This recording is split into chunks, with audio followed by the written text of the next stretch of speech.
Imagine this. You're sitting beside a fire. It's freezing, it's dark, and there's basically nothing around you except snow, rocks, and the sound of the wind. Then you hear something moving. You look toward the darkness.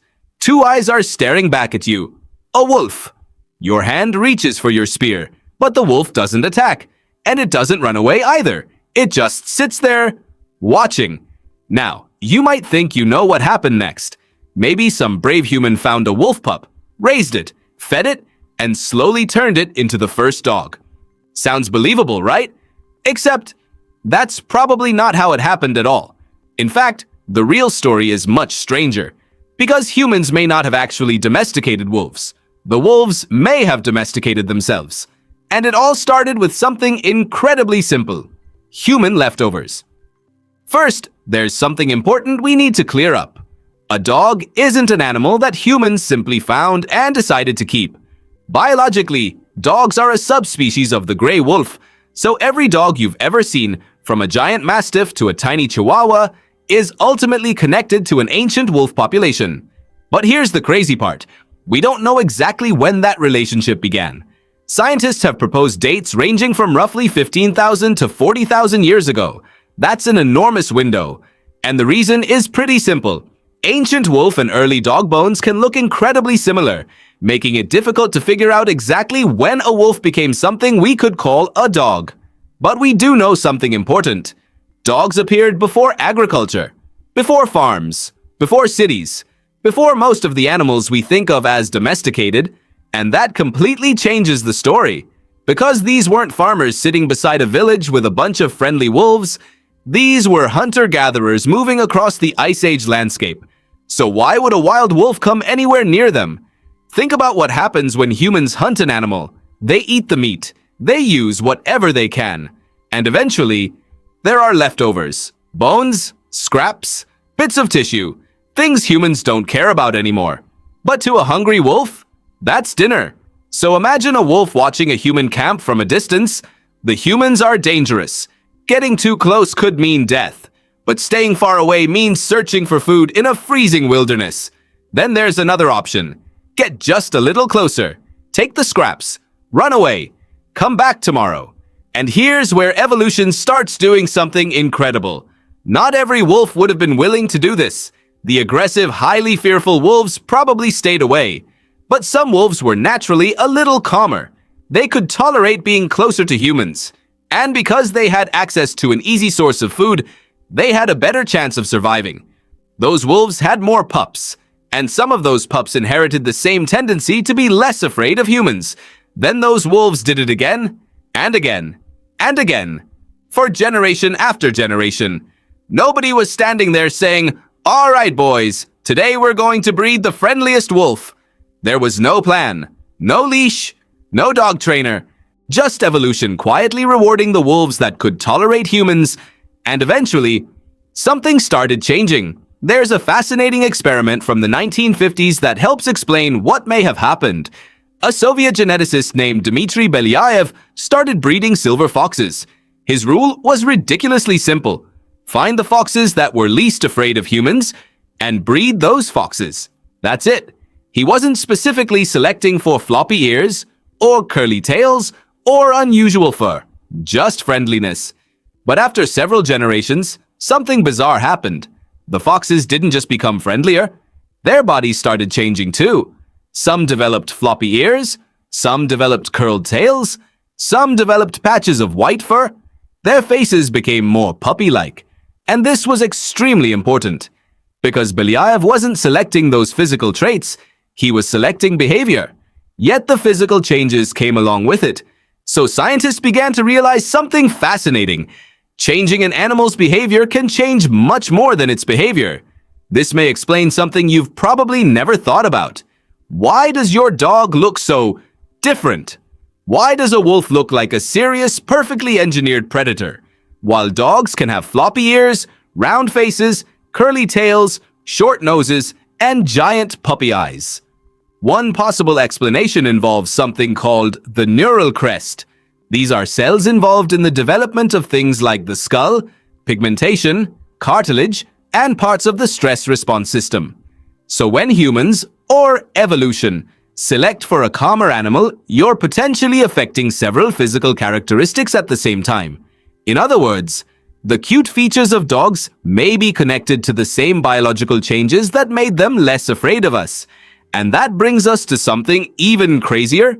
Because dogs didn't just become comfortable around humans, they became incredibly good at understanding us. There's a famous experiment involving dogs, wolves, and chimpanzees. Researchers placed food under one of two cups.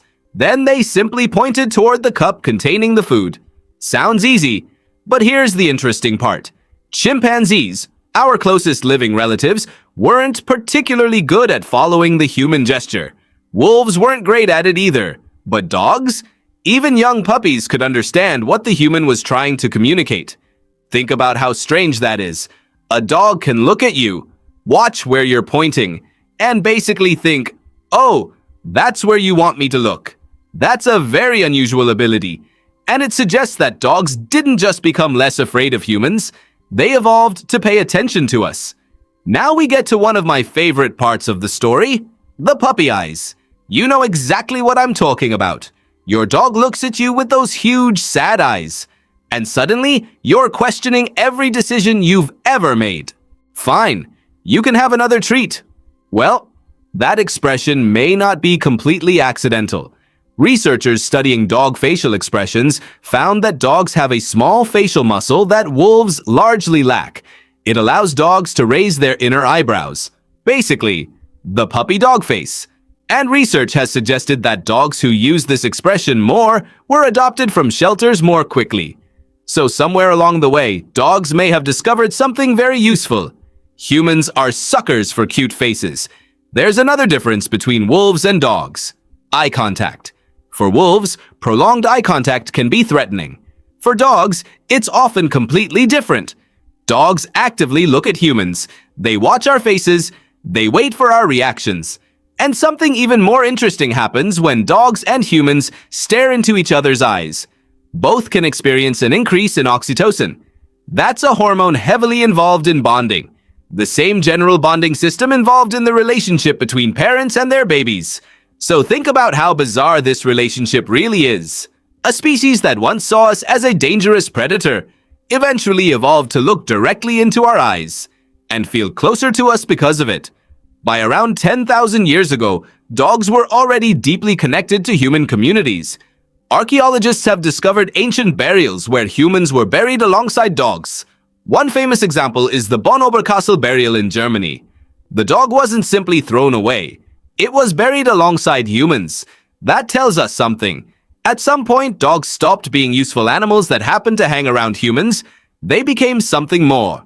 Companions, maybe even family. And this happened thousands of years before modern dog breeds existed. At first, humans may not have been deliberately breeding dogs at all. But eventually, that changed. Once humans settled into permanent communities, they could start selecting animals for specific jobs. Want a dog that's good at hunting? Breed for speed and sharp senses. Need a herding dog? Select for patience and the ability to control movement. Need a guard dog? Select for size and alertness. Need something that can pull a sled? Select for strength and endurance. Generation after generation, humans kept choosing the traits they wanted, and eventually, one ancient wolf-like animal turned into an almost ridiculous number of different dogs. Just look at modern dogs. A Chihuahua can be small enough to fit inside a bag. A Great Dane can practically look you in the eye while you're standing up. Some dogs have thick coats built for freezing temperatures. Others have almost no hair at all. Some were bred to chase, some to guard, some to herd. And some were basically bred to sit on someone's lap and look adorable. All of this came from the same basic wolf ancestry. And here's something that might surprise you. Most of the dog breeds we recognize today are actually very recent. Many formal breeds were standardized during the 19th century. So compared with the entire history of dogs, the modern dog breed explosion happened incredibly fast. And here's where the story gets really interesting. We usually imagine that humans domesticated dogs. Humans were in charge. Humans got a useful animal. End of story. But what if that's only half of it? Dogs could help humans hunt. They could warn people about danger. They could potentially help groups move through unfamiliar territory. And they may have given certain human groups an advantage over others. So maybe humans weren't simply using dogs. Maybe the relationship benefited both sides. Humans gave wolves access to food and protection. Wolves gave humans companionship, hunting assistance, and an early warning system. Over thousands of years, both species changed. And here's another twist. Scientists aren't even completely sure that dogs came from one single wolf population in one single place. Genetic research has suggested that domestication may have involved multiple wolf populations across Eurasia. Some early lineages may have disappeared. Others eventually contributed to the dogs alive today. So there probably wasn't one magical moment when a wolf gave birth to the first dog. There wasn't one ancient human who deserves the credit. There wasn't even necessarily one place where it all began. Instead, there may have been many different wolf populations repeatedly getting closer to humans. And over thousands of years, those interactions gradually changed both species. Go back to that fire. Imagine the wolf again. It's cold, it's hungry, and it's standing just outside the light. Behind it are dozens of other wolves that are too scared to come any closer.